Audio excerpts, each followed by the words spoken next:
There are a couple other terms you should be familiar with. One is called white privilege, and the other is white fragility, which are related. These are tough concepts for people who think of themselves as white. If you say, I am privileged because I am white, that's like saying I don't deserve what I have, that I was given things rather than having to work for them. And that's hard for anyone to handle. The normal reaction is, no, I had to work for what I have. You don't understand all that I had to go through. You don't understand the struggles that I went through. What I have now, I have because I deserve it. And the next step is to say, oh, and those who don't have what I have don't deserve it because they didn't work as hard as me.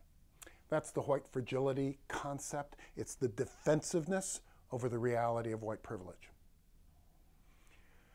Attribution theory, meaning how I defend my ego by attributing motives to others, tells me that I succeeded because of my own efforts, and you failed because you didn't try as hard as me.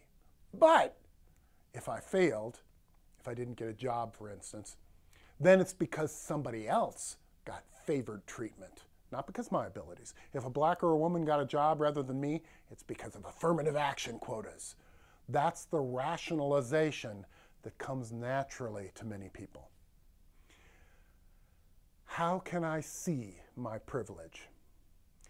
It's pretty easy for non-whites to see my privilege because they're very aware of how they've had to deal with being treated differently. But how can I see that?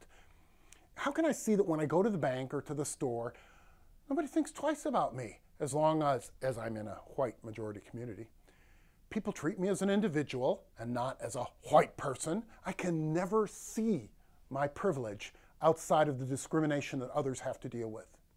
If I get pulled over by the police because I was speeding, crap, I'm going to have to pay some money. Not, oh my God, I hope I don't get shot.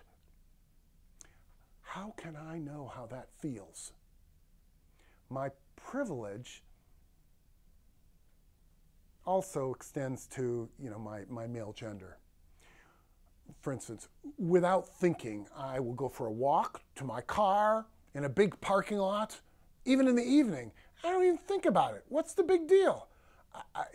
I just walk into my car. I can never feel what my wife feels and thinks about when she makes that walk. There's no question that I'm privileged. That doesn't make me a bad person. I am what I am. What I can affect is that fragility. I'm not defensive about my privilege. I see it, I admit it, and I can understand that others have to walk a different walk. That doesn't make them good or bad. It's just a different path. As a public manager, you're likely to have a workforce of many different kinds of people. That's the reality of diversity. And if you want to manage effectively, you have to understand what your employees are dealing with. If you want to manage productively, you have to figure out how this diverse group of people can work together productively. If you're white, denying the privilege of whites will not help you work effectively with non-whites. And if you're non-white, telling people who are white that they're privileged will not earn you any friends. Most everybody is going to deny they're favored, advantaged, or privileged. These are the things you have to think about as a manager. How people understand their world. This class is not about saying who is right and wrong. It's about understanding your employees so you can better accomplish your organizational and leadership goals.